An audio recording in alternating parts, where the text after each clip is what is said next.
Hello student, welcome you in today chemistry class. Student, आज की class में हम डिस्कस करेंगे इलेक्ट्रोकेमिस्ट्री का एक important topic that is Kohlrausch law.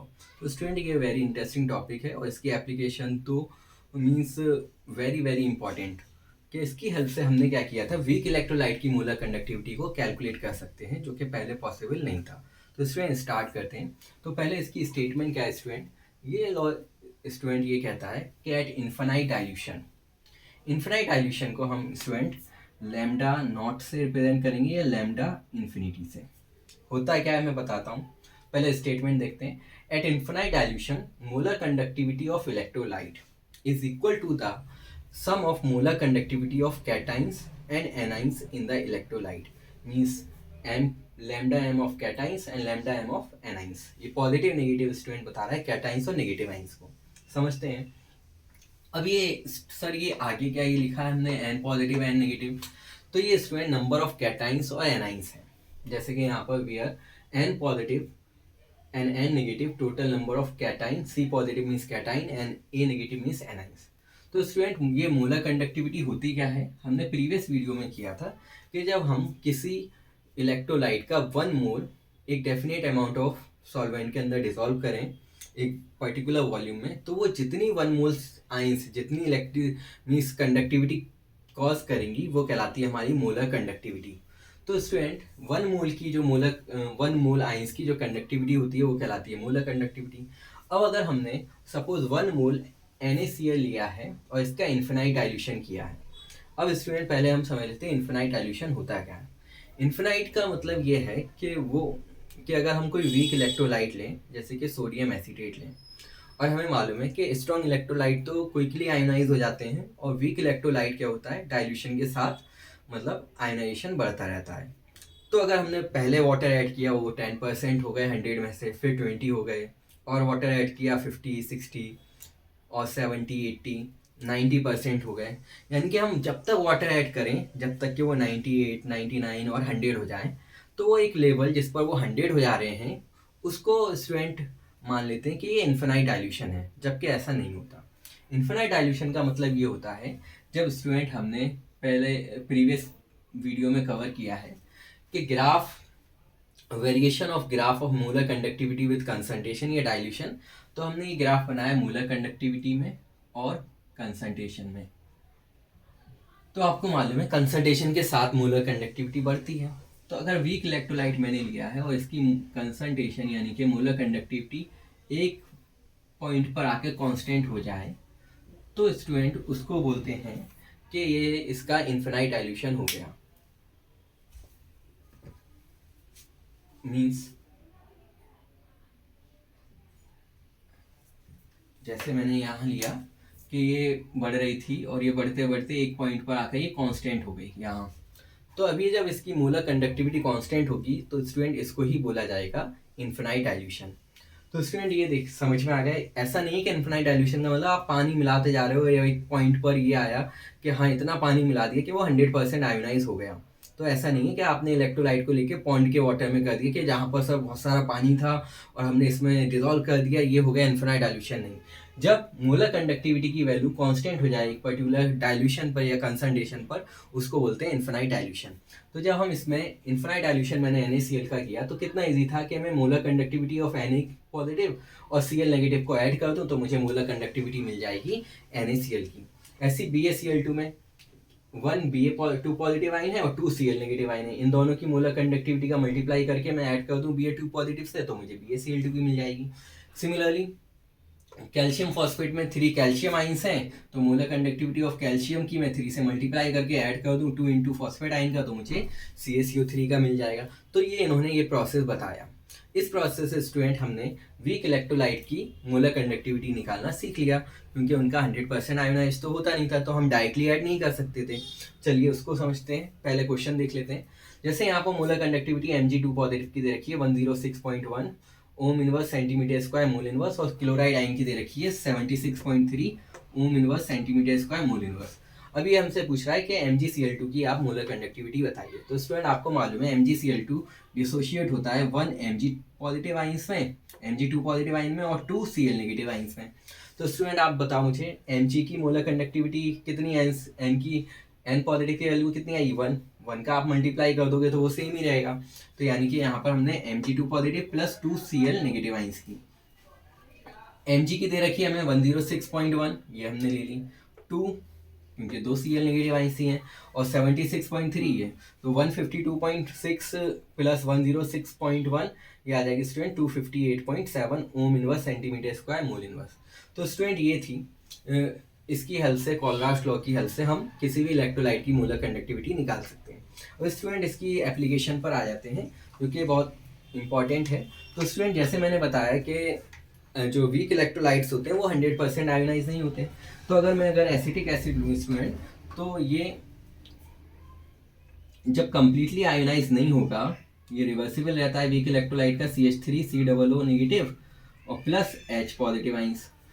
तो जब ये नहीं होगा तो हम इन दोनों की मोलर कंडक्टिविटी ऐड करके इसकी नहीं निकाल सकते। तो कोलराउश लॉ ने एक इनडायरेक्ट मेथड बताया। उसको समझने से पहले उन्होंने ये बताया कि जब कोई आइंस होगी और वो कंट्रीब्यूशन करेगी वाटर में जाकर अपनी मोलर कंडक्टिविटी का, तो दूसरी आइंस का जो हम डिफरेंस निकालेंगे वो उस इलेक्ट्रोलाइट का डिफरेंस होगा। चलिए समझते हैं मैं क्या कह रहा हूँ इससे। KCl की स्टूडेंट मोलर कंडक्टिविटी है 149.9, यानी कि इसमें K पॉजिटिव और Cl नेगेटिव आइंस की मोलर कंडक्टिविटी का सम कितना आ रहा है, K 149.9। Na and Cl positive ions, Na positive and Cl negative का आ रहा है 126, जो डिफरेंस किया वो आया 23.4। तो स्टूडेंट ये जो डिफरेंस आ रहा है भाई, Cl का जो है वो तो Cl से Cl कैंसिल हो जाएगी मोलर कंडक्टिविटी। अब किसकी वजह से डिफरेंस आ रहा है, Na और K की वजह से।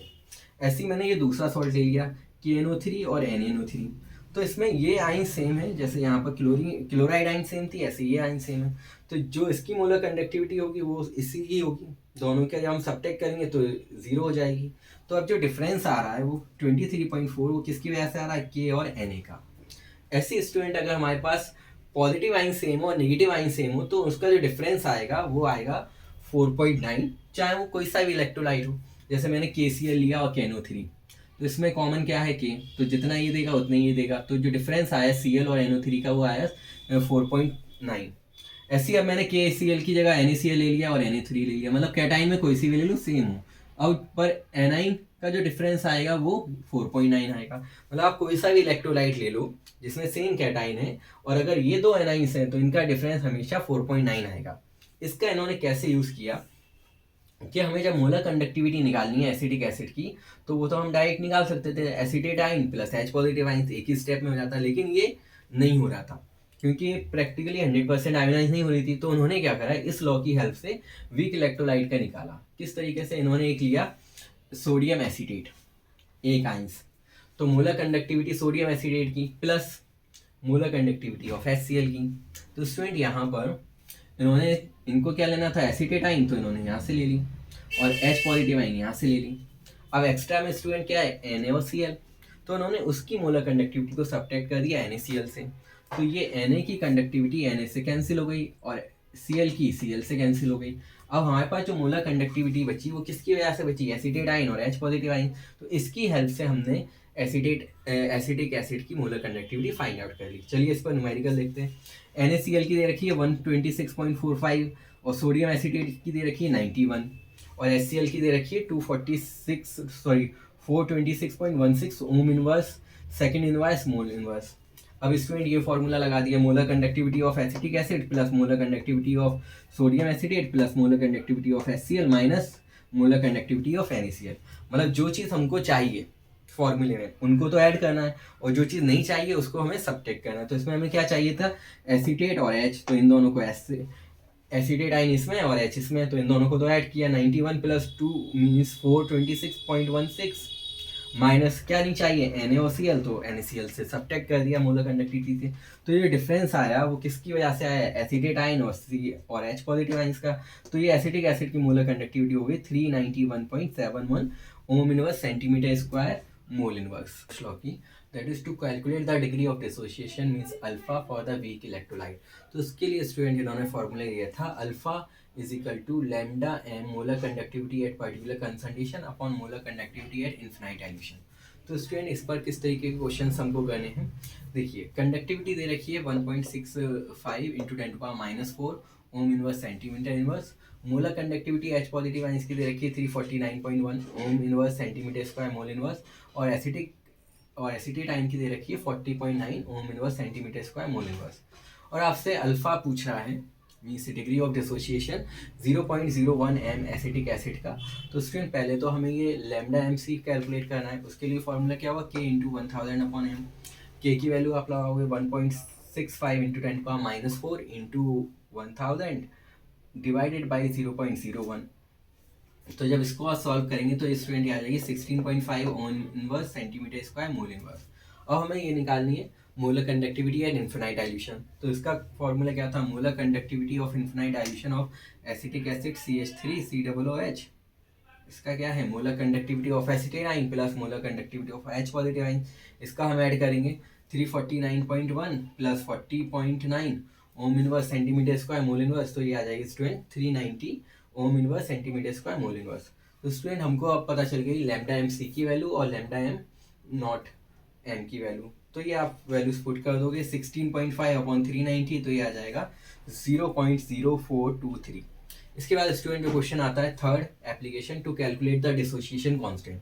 तो डिसोसिएशन आपने इक्विलिब्रियम में पढ़ा था K equal to C alpha square 1 minus alpha. अगर आपने वहाँ नहीं किया है तो आप इस चैप्टर के लिए ये फॉर्मूला याद कर सकते हो।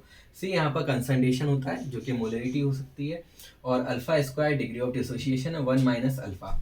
तो यहाँ पर अगर मैं स्टूडेंट यही सेम क्वेश्चन लूँ तो इसमें मुझे यहाँ पर K यहाँ पर कंडक्टिविटी से नहीं है, यहाँ पर मैं चलिए इसको ए कर देता हूँ डिसोसिएशन कांस्टेंट ऑफ एसिड, जिससे अदरवाइज आप कंफ्यूज हो जाओगे कि ये तो सर के है और यहाँ पर आप के ही निकाल रहे हो, आप वही कर दोगे। तो के कर देते हैं dissociation constant of the acid, क्योंकि ये एसिटिक एसिड है CH3COOH।